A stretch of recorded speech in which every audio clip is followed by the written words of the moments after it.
तारक मेहता का उल्टा चश्मा ये वो शो है जिसने हमारे पूरे चाइल्डहुड को एंटरटेनमेंट और मेमोरी से भर दिया, जिसे देखे बिना आज भी मेरी तरह कई लोग खाना नहीं खाते। पर हमारे इस फेवरेट शो के साथ जुड़े कई सारे ऐसे डार्क सीक्रेट्स हैं जिन्हें जानकर आपके होश उड़ जाएंगे, जैसे कि हमारी रोशन भाभी का यूज हुआ था इस शो के दौरान, एंड वो भी कई सालों तक। ऐसा उन्होंने बहुत बार किया और बहुतों के साथ किया। एंड वो क्या रीजन था जिसकी वजह से हमारे जेठालाल और शो के प्रोड्यूसर असित मोदी के बीच भिड़ंत हो गई थी। दिलीप जी ने आसिफ जी की कॉलर पकड़ ली थी। और आखिर क्यों एक एक करके पहले तारक मेहता यानी खुद शैलेश जी, अंजलि भाभी और हमारी ओजी टप्पू ने शो छोड़ दिया, और क्या सही में दया भाभी वापस आने वाली है? तारक मेहता से जुड़ी हर एक कंट्रोवर्सी को आपके सामने लाऊंगा इस वीडियो में, और ये भी साबित कर देंगे कि इस शो के डाउनफॉल की वजह खुद मोदी जी हैं। देखो, ये बात तो सब मानते हैं कि रिसेंट वाले एपिसोड में वो बात नहीं है, ये नई फैमिलीज ले आए हैं, पोपट लाल का पता नहीं शादी क्यों नहीं करा रहे, बहुत सारे आंसर्स अभी भी अनआंसर्ड हैं। इनफैक्ट मैं अभी सिर्फ पुराने वाले एपिसोड्स देखता हूं। बट वेट अ मिनट, आखिर वो कौन सा टर्निंग पॉइंट था जिससे एक पूरा डिस्कनेक्ट फील होने लगा? मेरी मानो तो वो सब फील हुआ था दया भाभी के अहमदाबाद जाने से। दया भाभी यानी दिशा वकानी के ब्रेक लेने से पहले उनकी प्रेगनेंसी थी, which is quite understandable, and सबको लग रहा था कि दया भाभी जल्द ही मैटरनिटी लीव के बाद आ जाएंगी एंड शो को भी ज्यादा फर्क नहीं पड़ेगा, राइट? बट चीजें अब बहुत बदल चुकी थी। जैसे जैसे कैमरा और प्रोडक्शन की क्वालिटी बढ़ती जा रही थी, वैसे वैसे शो की क्वालिटी और गिरती जा रही थी। इनफैक्ट स्टार्टिंग के एपिसोड्स में जेठालाल दया भाभी पे चिल्लाता भी है कि ये क्या फालतू के सीरियल्स देखते रहते हो। I mean, वो उन शोज को रोस्ट कर रहे थे जिसमें कहानी बिल्कुल आगे नहीं बढ़ती, सीरियल्स की तरह एक के ऊपर एक धुमता ना बीजीएम लगा के चालू कर देते हैं। क्या मजा क्या आता है ऐसे सीरियल देखने में? डायलॉग के नाम पे कुछ होता नहीं है, खाली म्यूजिक बजता रहता है, ददंग ददंग ददंग ददंग। And guess what, Tarak Mehta अब यही बन चुका है। पहले कैरेक्टर्स विटी और रिलेटेबल लगते थे, अब धीरे धीरे सारे कैरेक्टर्स बोरिंग और सेकंड स्टैंडर्ड की मॉडल साइंस बुक की तरह हो गए हैं। I mean, आप भी जानते हो, अगर कोई ईरान और अमेरिका की जंग रुकवा सकता है तो वो हमारे सिर्फ आदरणीय चंपक चाचा जी हैं। इसके लिए 6:30 बजे गार्डन में मिलने वाले। बट क्या आपको पता है, इन्हीं चंपक चाचा की एक दिन खटिया खड़ी हो गई थी तारक मेहता में उनकी कही गई एक स्टेटमेंट से। तो ये बात है मार्च 2020 की, जब कोविड-19 हमारे दरवाजे पर दस्तक दे रहा था, एंड ऐसे में हमारे बापूजी के दरवाजे पर आ जाती है एक पॉलिटिकल पार्टी के वर्कर्स। इसके लिए हमको जब पता चला था, हम उसके घर पे अग्रवाल टावर जो कांदुली में है वहां पर आए थे। एंड ऑब्वियस बात है कि वो लोग हाथ में डांडिया लेके डांडिया खेलने तो नहीं आए होंगे, बट आखिर ऐसा क्या हुआ कि अमित भट्ट एक चंपक चाचा को लोगों ने इस तरह घेर लिया? तो ये सब की शुरुआत होती है तारक मेहता के डेली एपिसोड से, जहां बापूजी अपना एज यूजुअल ज्ञान देते हैं और वो कहते हैं कि कैसे मुंबई की आम भाषा हिंदी है और मुंबई की आम भाषा क्या है? हिंदी। और अगर आप थोड़ा सा भी न्यूज देखते हो तो आप जानते होंगे कि ऐसे कमेंट्स पर लोग इजीली ऑफेंड हो सकते हैं। जी हाँ, राज ठाकरे जी की एमएनएस के सिनेमा विंग के प्रेसिडेंट अमया खोपकर ने बिना टाइम वेस्ट किए सीधा अटैक कर दिया। इसके जो प्रोड्यूसर है, डायरेक्टर है और जो राइटर है, अगर माफी नहीं मांगी तो इन लोगों को हम मुंबई में काम करने देंगे नहीं। उनका सिर्फ रिएक्शन नहीं था, वो एक वार्निंग था। उन्होंने कहा कि मुंबई की भाषा मराठी है, ये सबको पता है, फिर भी लोग जानबूझकर गलत नैरेटिव फैला रहे हैं, और फिर टोन और भी एग्रेसिव हो गया। उन्होंने सिर्फ इसको एक गलती नहीं बल्कि एक साजिश बताया। लेकिन ये बात यही खत्म नहीं हुई। खोपकर ने उन महाराष्ट्रियन एक्टर्स को भी नहीं बख्शा जो इस शो का हिस्सा थे। उनका मानना था कि अगर आप मराठी हो और आपके सामने आपकी ही भाषा को इग्नोर किया जा रहा है और आप चुप हो, तो ये सिर्फ साइलेंस नहीं है, ये शर्म की बात है। ऐसे में होना क्या था, शो के प्रोड्यूसर असित मोदी ने ट्वीट्स में माफी मांगी और अमित भट्ट ने कहा कि वो बस स्क्रिप्ट फॉलो कर रहे थे, वो इस इंसिडेंट के लिए माफी चाहते हैं, पर वो आगे से इन चीजों का ध्यान रखेंगे। गलती आप अपनी गलती एक्सेप्ट कर रहे हो? मैं कर रहा हूँ और नेक्स्ट टाइम अपेक्षा करते हैं ऐसा होना नहीं तुमच्याकडे। नहीं कभी। एंड ये कंट्रोवर्सी तो यही खत्म हो गई, पर एक कंट्रोवर्सी अभी भी आनी बाकी थी, जिसकी वजह से बबीता जी के ऊपर 6 FIRs हो गए थे और उन्हें शेम भी किया गया। तो अगर आप तारक मेहता के फैन हो या नहीं भी, लेकिन फिर भी आपको एक बात पता होगी कि बबीता जी की फैन फॉलोइंग कितनी ज्यादा है। अभी मैं आप लोगों को सुनाने जा रहा हूँ एक बबीता। पर यही पॉपुलैरिटी दो धरी तलवार की तरह होती है, और ये बात बबीता जी को तब समझ आया जब उनके छोटे से कमेंट पर बहुत बड़ा विवाद हो गया था। तो ये सब की शुरुआत होती है एक इंटरव्यू में, जहां हमारी बबीता जी बता रही थी कि कैसे वो हमेशा अच्छी दिखना चाहती हैं किसी की तरह नहीं दिखना चाहती। बिकॉज मैं यूट्यूब में आने वाली हूँ और मैं अच्छा दिखना चाहती हूँ, भंगी की तरह नहीं दिखना चाहती हूँ। And if you are not aware, ये जो वर्ड अभी मैंने यूज किया, ये एक कास्टियस्ट स्लर है जो एक पर्टिकुलर कम्युनिटी को टारगेट करने के लिए यूज किया जाता है। एंड बस फिर क्या था, बबीता जी के ऊपर इतने सारे एफआईआर हो गए। एंड अगर आपको नहीं पता है तो बता दूं कि असल में गाली नहीं है बल्कि कम्युनिटी का नाम है, और शायद बबीता जी को यह बात नहीं पता थी, इसलिए उन्होंने बातों बातों में इस शब्द का इस्तेमाल किया, जिसकी वजह से उन्हें काफी ज्यादा हेट मिली। इवेंचुअली बबीता जी ने ट्विटर पर माफी मांगी और कहा कि वो बंगाली है और हिंदी लैंग्वेज से इतनी वेल वर्स्ड नहीं है, इसलिए उनसे ये गलती हुई। उनका इंटेंशन किसी भी कम्युनिटी के अगेंस्ट बोलना नहीं था। जहां बबीता जी इस कंट्रोवर्सी में जैसे तैसे बचने की कोशिश कर रही थी, तभी पूरे सोशल मीडिया पर खबरें आने लगी कि वो एक बच्चे को डेट कर रही हैं और वो बच्चा और कोई नहीं, तारक मेहता का टप्पू है। टप्पू बबीता जी को कर रहा है डेट। भाई वो कहावत याद आ गई, बाप एक नंबरी तो बेटा 10 नंबरी। बट ये टप्पू ये वाला नहीं था, ये वाला था। I mean, राज अनादकत जो ओजी टप्पू के शो छोड़ने के बाद रिप्लेसमेंट आए थे, एंड मुझे लगा था बचपन से यही टप्पू है, क्योंकि मैं इतना यूज्ड टू हो चुका था इस टप्पू को देखने के लिए। फिर बाद में इन्होंने इसको भी रिप्लेस कर दिया। तो जैसा कि मैं बता रहा था कि बबीता जी इस कंट्रोवर्सी से बाहर आई ही थी कि तभी वापस रूमर्स चालू हो गए। न्यूज हेडलाइंस पर कॉन्स्टेंटली ये चल रहा था कि बबीता जी और टप्पू डेट कर रहे हैं। दोनों की जम की ट्रोलिंग शुरू की गई। एंड आपको लग रहा होगा ना कि ये सर्कस कितना ही चला होगा, 1 महीना 2 महीना नहीं, 3 महीना नहीं, 3 साल। जी हां, क्योंकि जहां ये रूमर्स 2021 में आने शुरू हुए थे, 2024 आते आते बात एंगेजमेंट तक पहुंच गई थी। यस, 2024 के स्टार्टिंग में न्यूज आ रही थी कि कैसे बबीता जी एंड टप्पू ने वडोदरा में चुपके से एंगेजमेंट कर ली है। हर टीवी नेटवर्क में बस यही बातें होती थी, पर ये सारे रूमर्स बेसलेस है, उनका कोई सर पैर नहीं है। और वही जब राज से इस एंगेजमेंट के बारे में पूछा गया तो उन्होंने कहा, मैं मुनमुन पर कोई कमेंट नहीं कर सकता, मैं सिर्फ अपने काम के बारे में बोल सकता हूं, उसके बारे में कुछ भी बोलना हो तो बोलो। बीच में आपकी एंगेजमेंट का भी एक रूमर आ रहा था। सर अभी यहाँ पे शाहरुख खान भी आने वाले हैं सलमान जी के साथ, और आमिर खान भी आने वाले हैं। क्या आप इस चीज़ को मानने वाले हैं? जब तक आएंगे नहीं तो आप मानने नहीं वाले हैं। तो बस जब तक जैसे आएगा आपको पता चल जाएगा, बाकी तो बातें तो घूमती रहती है यहीं वहीं। डैम भाई, दिस वाज सेफ। जहां इस कंट्रोवर्सी ने भी एक्टर्स के सोशल और पर्सनल लाइफ को इफेक्ट किया, अगली कंट्रोवर्सी में चीजें इतनी डार्क हो गई थी कि इसकी वजह से तारक मेहता को ही तारक मेहता का उल्टा चश्मा छोड़ना पड़ा। तारक मेहता एके शैलेश लोढ़ा, जिन्हें हम सब तारक मेहता के नाम से ही जानते हैं, मेहता साहब, वो एक एक्टर होने के साथ साथ एक पोएट भी हैं। तारक मेहता के अलावा भी उनकी एक पर्सनल लाइफ है, अनलाइक यू जिसको कोई पूछने वाला नहीं है, मैं भी एक्चुअली। पर यही फेम और इज्जत उन पे भारी पड़ गई जब वो एक कॉमेडी शो में एज अ गेस्ट गए और मोदी जी को ये बात बिल्कुल पसंद नहीं आई, जिसके बाद असद मोदी ने कुछ ऐसा बोला जो किसी को भी आग बबूला कर देगा। उन्होंने जिस भाषा में बात की वो मुझसे स्वीकार्य नहीं थी मेरे लिए। क्या बात।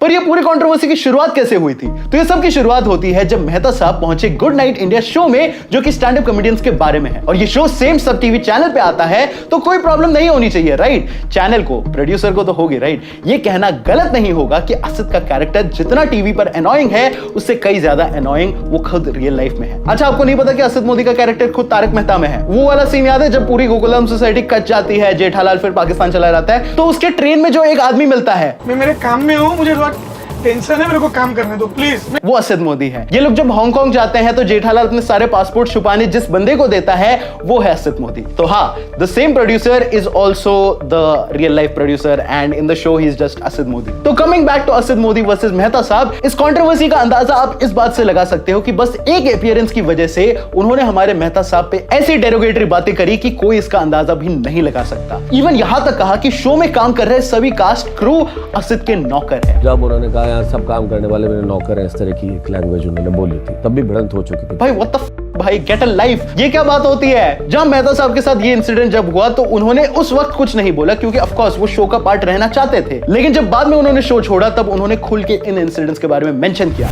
पर एक सेकंड, मेहता साहब ने इवेंचुअली शो छोड़ा क्यों? तो आपको पता नहीं होगा, पर टीवी इंडस्ट्री में एक अजीब सा रूल है कि आप अपने काम के पैसे 90 दिन तक नहीं मांग सकते हो। इसका मतलब अगर मैंने आज शूट किया तो मैं कंपनी से 3 महीने बाद ही पैसे मांग सकता हूं, मेरी सैलरी मांग सकता हूं। एंड जहां ये सारा इंसिडेंट फरवरी 2022 का है, जब मेहता साहब ने ये शो छोड़ने का डिसाइड किया, पर असद भाई तो असद भाई हैं, वो ऐसे किसी को चैन से जीने नहीं दे सकते। उन्होंने मेहता साहब की पेमेंट से रुकवा दी, बट शैलेश चुप बैठने वालों में से नहीं थे और उन्होंने लीगल एक्शन लिया। मैं लगातार काम कर रहा हूं और आप जानबूझ के पैसा नहीं दे रहे हो, और चूंकि आपकी भाषा मुझे स्वीकार्य नहीं थी, मैं तो छोड़ ही चुका था। और इवेंचुअली कोर्ट ने फैसला मेहता साहब के पक्ष में सुनाया और शो को उन्हें 1.05 करोड़ ड्यूज देने को बोला। वेट, 1.05 करोड़? यार लगता है वो जमाना गया जब राइटर साइकिल से आते जाते थे। आज कभी रेंज रोवर चलाता है, मर्सिडीज चलाता है, ऑडी चलाता है। जहां ये केस असद की पब्लिक के सामने पहली हार मानी गई, वही अगले कोर्ट केस ने असद के ऐसे घिनौने कारनामे दुनिया के सामने उजागर कर दिए जिसे सुनकर कोई भी शर्मसार हो जाएगा। क्योंकि ये छोटा मोटा केस नहीं था, ये केस था सेक्सुअल हैरासमेंट का। ऐसे पास में आके तुम्हारे होंठ बड़े सेक्सी है, ऐसा लगता है पकड़ के किस कर लूं। तो ये बात शुरू होती है मई 2023 में, जब तारक मेहता के सेट के पीछे चल रही एक घिनौनी कहानी फाइनली बाहर आ गई। जेनिफर मिस्ट्री, जो शो में रोशन सोडी का रोल प्ले करती थी, उन्होंने प्रोड्यूसर असद मोदी पर सीरियस एलिगेशंस लगाए। उन्होंने एक्यूज किया कि मोदी बार बार उनके साथ इनअप्रोप्रिएट कमेंट्स करते थे, पर्सनल और अनकंफर्टेबल बातें बोलते थे, जो एक प्रोफेशनल एनवायरनमेंट में बिल्कुल भी एक्सेप्टेबल नहीं था। उनका कहना था कि ये सब एक दिन में नहीं हुआ, बल्कि सालों से चलता आ रहा था। यहाँ होती मैं तुमको हक करता, मैं तुमको चांस लेता, तुमको तो मेरी पड़ी नहीं है, अच्छा मजाक करो मजाक करो, ऐसा ऐसा उन्होंने बहुत बार किया और बहुतों के साथ किया। ठीक है, वो कोई और सामने नहीं आता, वो उनकी लाइफ। जेनिफर के अकॉर्डिंग इसकी शुरुआत 2018 में हुई, जब वो कंप्लेंट लेकर असद के पास गई थी, लेकिन प्रॉब्लम सॉल्व होने की बजाय उनको खुद उनके अपीयरेंस पर अजीब रिमार्क्स देने लगे। फिर 2019 में सिंगापुर शूट के दौरान उन्होंने क्लेम किया कि मोदी ने उन्हें अपने होटल रूम में ड्रिंक के लिए बुलाया और उनके लिप्स पर यानी होठों पर ऐसा कमेंट किया जो उन्हें काफी डिस्टर्बिंग लगा। कॉफी लेने जा रहे थे, मैं भी कॉफी लेने गई, मैं उठाने गई, नहीं जस्ट केम वेरी ऐसे पास में आके, तुम्हारे होंठ बड़े सेक्सी है, ऐसा लगता है पकड़ के किस कर लूं। बता रही हूं, मैं हाथ पैर ठंडे पड़ गए कि यार ये इन लोग बैठ के रात को पीते हैं, कोई रात को रूम में आ गया तो मैं क्या करूंगी। 2022 में भी सिचुएशन चेंज नहीं हुई। जब जेनिफर वीजा रिलेटेड हेल्प के लिए उनके पास गई, तब भी उन्होंने एलिजेडली पर्सनल और सजेस्टिव बातें की। ये सब इंसिडेंट्स धीरे धीरे उनके लिए और भी हॉन्टिंग होते जा रहे थे। जेनिफर ने यह भी क्लेम किया कि वो शुरू में चुप रही क्योंकि उन्हें अपना काम खोने का डर था, लेकिन एक पॉइंट के बाद उन्होंने डिसाइड किया कि अब और नहीं। मार्च 2023 में उन्होंने लीगल नोटिस भेजा, अथॉरिटीज को लिखा और पवई पुलिस स्टेशन में कंप्लेंट भी फाइल करी। इसके बाद असद मोदी, सुहेल रमानी और जतन बजाज के खिलाफ एफआईआर रजिस्टर हुई। तो अब ये तीनों लोग कौन है? असद मोदी वो बंदा है जिसने तारक मेहता शो बनाया था। तारक मेहता का उल्टा चश्मा was basically a Gujarati column जो कि एक तारक मेहता नाम के व्यक्ति ने लिखा था। उनकी सारी इमेजिनेशन पे ही हम आज हंस रहे हैं, लेकिन असद ने इस शो को कहीं का नहीं छोड़ा। Suhail Ramani was the executive producer और जतन बजाज कौन है? ये प्रोड्यूसर भी है, लेकिन इनको भी आपने शो में देखा है। ये बंदे सिंगापुर में सिंह आने के लिए, हाँ, सुंदर के साथ जो आजकल नए एपिसोड में बका की जगह आते हैं, ये है वो। जेनिफर ने ये भी क्लेम किया कि शो का वर्क एनवायरनमेंट मेल शोविनिस्टिक था, जहां एक्टर्स पर प्रेशर होता था वर्किंग आवर्स और लीव को लेकर, जैसे किसी तरह का कंट्रोल सिस्टम चल रहा हो। 2.5 महीने पहले मैंने आधा दिन मांगा है, फिर आप उसी टाइम शूट लगा रहे हो, बोले ऐसे बहुत बहस करने लगा। नहीं, इनफैक्ट जेनिफर ने कई सारे पॉडकास्ट में ये भी बताया है कि वो लोग उनको खाने पीने भी नहीं देते थे। जब स्पॉट बॉय से खाना मांगा जाता था, वो कहते थे बस बिस्किट्स हैं और कुछ नहीं है। डैम भाई, ये सारे इंसिडेंट सुन के ऐसा लग रहा है कि बचपन का जो मेरा शो था उसके पीछे बहुत सारे दुख के आंसू थे भाई। मार्च 2024 में एक लोकल कमेटी ने इस केस पर डिसीजन लिया और जेनिफर के फेवर में ही वर्डिक्ट आया। कमेटी ने ऑर्डर दिया कि उनके पेंडिंग ड्यूज क्लियर किए जाए और 5 लाख रुपए का कॉम्पेंसेशन दिया जाए हैरासमेंट के लिए। जेनिफर के हिसाब से टोटल अमाउंट 25-30 लाख के आसपास था, लेकिन कहानी यही खत्म नहीं हुई। जेनिफर ने कहा कि उन्हें डिसअपॉइंटमेंट हुई क्योंकि उनके अकॉर्डिंग इतने सीरियस एलिगेशंस के बाद भी एक्यूज पर कोई स्ट्रॉन्ग एक्शन नहीं लिया गया। उनको फोन कॉल आ जाता है, उनको पैसे मिल जाते हैं, जो भी है। मैं चिल्ला के आई हूँ पुलिस वालों के सामने, चिल्ला के आई हूँ, ऐसे करके खड़े रहते थे पुलिस वाले, बेकार पैसे खा रहे हो, कुछ नहीं, ऐसे करके खड़े। और उन्हें अभी तक पूरे पैसे नहीं मिले। और 2025 में जेनिफर ने दोबारा अपनी बात रखी और बताया कि ये सब इंसिडेंट्स उन पर कितने हैवी पड़े। उन्होंने कहा कि वो कंप्लीटली स्कैर्ड थी, सालों तक मेंटल स्ट्रेस, डिप्रेशन और इवन सुसाइडल थॉट से वो गुजर रही थी। एक कॉमेडी शो के पीछे ये एक ऐसी कहानी थी जहां रियल लाइफ में हंसी के पीछे दर्द छुपा हुआ था। इस इंसिडेंट के बाद तारक मेहता के सेट पर टॉक्सिक वर्क कल्चर की बात अब एक आइसोलेटेड कंप्लेंट नहीं रही। इंस्टेड मल्टीपल एक्टर्स के एक्सपीरियंसेस मिलकर ये एक और डिस्टर्बिंग पैटर्न रिवील करता है। पलक सिधवानी यानी नई सोनू ने क्लियरली कहा कि उन पर कॉन्ट्रैक्ट के नाम पर इतनी रिस्ट्रिक्शंस थी कि वो दूसरे अपॉर्चुनिटीज एक्सप्लोर ही नहीं कर पा रही थी। उन्होंने ये भी हिंट किया कि जब उन्होंने अपने कंसर्न्स रेज करने की कोशिश की तो सिचुएशन और कॉम्प्लिकेटेड हो गई, जैसे सिस्टम में एक्टर की वॉइस की कोई रियल वैल्यू नहीं थी। मोनिका भदौरिया यानी बावरी का एक्सपीरियंस और भी इंटेंस था। उन्होंने ओपनली बोला कि उन्हें अपने ही पैसे के लिए बार बार लड़ना पड़ा था, पेमेंट्स डिले होते रहे और जब उन्होंने फाइनली डिमांड किया तो उनके हिसाब से उन्हें कोई रिस्पेक्ट या सही से ट्रीट नहीं किया गया। ये सिर्फ फाइनेंशियल इशू नहीं था, बल्कि एक बेसिक डिग्निटी का सवाल था, जहां एक एक्टर को अपनी मेहनत का हक लेने के लिए स्ट्रगल करना पड़ रहा था। तो मैंने कहा आप पैसे दोगे नहीं और मैं सेंटर में भी नहीं जाऊं, और भी 1 साल हो चुका है।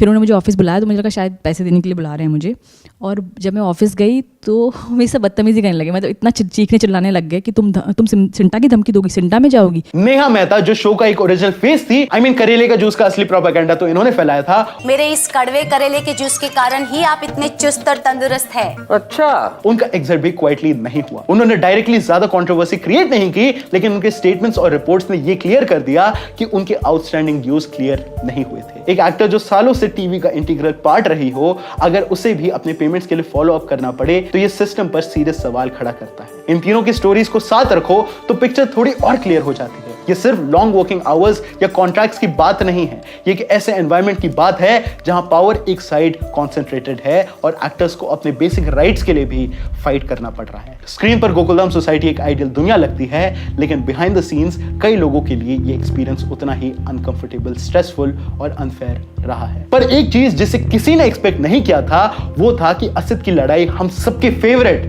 जेठालाल यानी दिलीप जोशी के साथ भी हुई थी।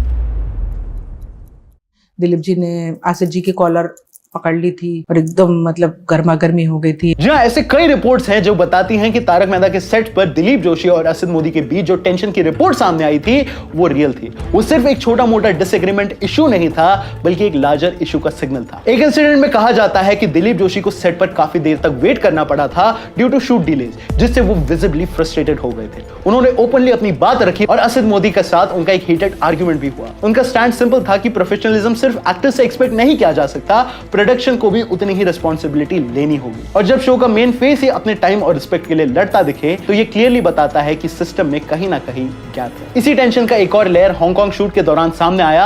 रिपोर्ट्स के मुताबिक दिलीप जोशी ने अपनी फैमिली के साथ टाइम स्पेंड करने के लिए लीव रिक्वेस्ट की थी, लेकिन उनकी रिक्वेस्ट को प्रॉपर्ली एड्रेस नहीं किया गया। दोनों के बीच छुट्टियों को लेकर बहस हो गई थी। सोर्स के मुताबिक दिलीप उनसे बात करने के लिए इंतजार कर रहे थे, लेकिन वो इस पर बात करने को राजी नहीं थे। इस बात पर दिलीप जोशी भड़क गए। ये बात उनके लिए एक ब्रेकिंग पॉइंट बन गई, जहां उन्होंने अपनी डिससैटिस्फैक्शन स्ट्रांगली एक्सप्रेस की। सिचुएशन इतनी सीरियस बताई गई कि उन्होंने ये तक हिंट दिया कि अगर उन्हें बेसिक अंडरस्टैंडिंग और रिस्पेक्ट नहीं मिलेगी तो वो शो आगे कंटिन्यू करने पर रिकंसिडर कर सकते हैं। इनफैक्ट जेनिफर एके रोशन भाभी ने और भी अपने इंसिडेंट्स पॉडकास्ट में बताए हैं, जिधर शो के जो एग्जीक्यूटिव प्रोड्यूसर है सोहेल और जेठालाल साथ में सीन्स नहीं करते। कहने का मतलब जब जेठालाल सीन्स कर रहे होते हैं तब उधर सोहेल का आना अलाउड नहीं होता, क्योंकि एक बार एक हीटेड आर्ग्यूमेंट के दौरान सोहेल ने दिलीप जोशी के ऊपर चेयर फेंक के मार दी थी। सोहेल को बैन कर दिया 2 साल के लिए। सोहेल ने उनके ऊपर कुर्सी फेंक के मारी थी, झगड़ा हुआ था। एंड अगर ये इंसिडेंट सच है तो ये बहुत शॉकिंग चीज है कि इतने बड़े एक्टर जिनको हम बचपन से देख रहे हैं, उनको भी पीठ पीछे क्या क्या सुनना पड़ता है जस्ट ताकि वो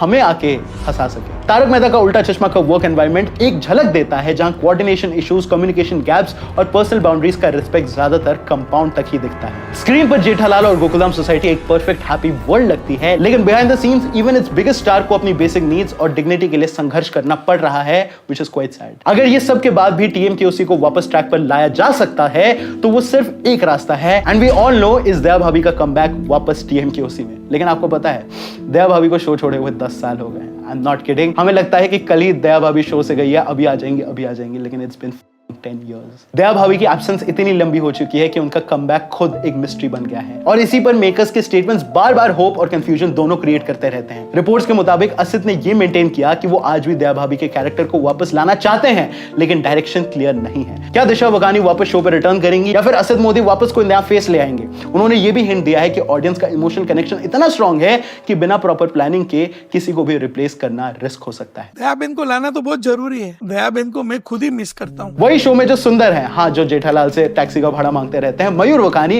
वो एक्चुअली में दया भाभी के रियल लाइफ भाई हैं। I am not kidding. उन्होंने भी अपना पर्सपेक्टिव शेयर किया। उन्होंने सजेस्ट किया कि दिशा वकानी का रिटर्न पॉसिबल है, लेकिन उन्होंने ये भी एक्सेप्ट किया कि फाइनल डिसीजन उनकी पर्सनल सिचुएशन और कंफर्ट पर डिपेंड करता है। उनके स्टेटमेंट्स में एक ऑप्टिमिज्म था, लेकिन साथ ही एक अनसर्टेनिटी भी क्लियर थी। ये पूरा सिचुएशन एक तरह का लूप बन गया है, जहां हर कुछ महीनों बाद कमबैक की बात उठती है कि दया भाभी वापस आ रही है, स्टेटमेंट्स आते हैं, एक्सपेक्टेशंस बिल्ड होती हैं, लेकिन ग्राउंड रियलिटी में कोई कॉन्क्रीट अपडेट नहीं मिलता। दया भाभी सिर्फ एक कैरेक्टर नहीं है बल्कि शो की आइडेंटिटी का कोर पार्ट बन चुकी है और उनका ना होना TMKOC के लिए एक परमानेंट वॉइड जैसा फील होता है एंड आई डोंट थिंक ये वॉइड कभी भरा जा सकता है। शो में पुरानी वाली बात आ सकती है अगर तुम चाहते हो कि हम सिनेमैटिक ब्रेकडाउन करें कि आखिर क्यों आपके एपिसोड्स फनी नहीं लगते despite having everything at there disposal. Writing और डायरेक्शन में कौन सी कमियों की वजह से सेम एक्टर्स भी वो कमाल नहीं कर पा रहे हैं जो पहले दिखता था। नीचे कमेंट्स में हमें बताना कि अगर आप वो वीडियो देखना चाहते हो और हम वो वीडियो आपके लिए जरूर बनाएंगे।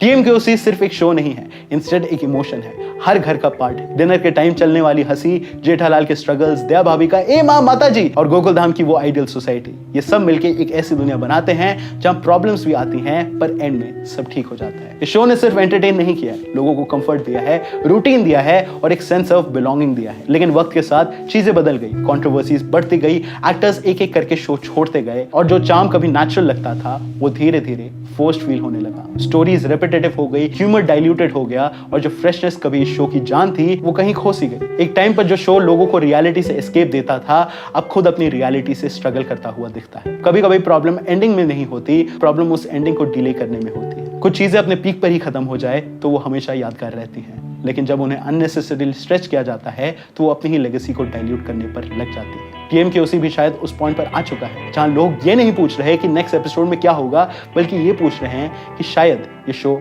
खत्म कब होगा। और शायद किसी भी कहानी के लिए सबसे खूबसूरत एंडिंग वही होती है जब लोग पूछे ये इतनी जल्दी क्यों खत्म हो गया, ना कि अभी तक क्यों चल रहा है। तो ये था हमारा video about all the dark controversies of Taarak Mehta Ka Ooltah चश्मा। आपको इस पूरे वीडियो के बारे में क्या लगता है हमें नीचे कमेंट्स में जरूर बताइएगा। And a special thank you to the entire team of Cinematic, Annie, Suraj and me Irfan, क्योंकि मेरा नाम सिनेमैटिक नहीं है। And a special thank you to the additional members of the team Jalaj, Rizwan, Zakir and a DOP for the day M। एंड मैं मिलूंगा आपसे अगले सिनेमा टॉपिक रिलेटेड वीडियो में, क्योंकि जहां सिनेमा है वहां सिनेमैटिक है। मैं जा रहा हूं छुट्टी मनाने, एंजॉय। कि ऐसा हो नहीं सकता कि तेरी याद ना आए, बिना तेरे बजाने मन कहीं दिल चैन ना पाए।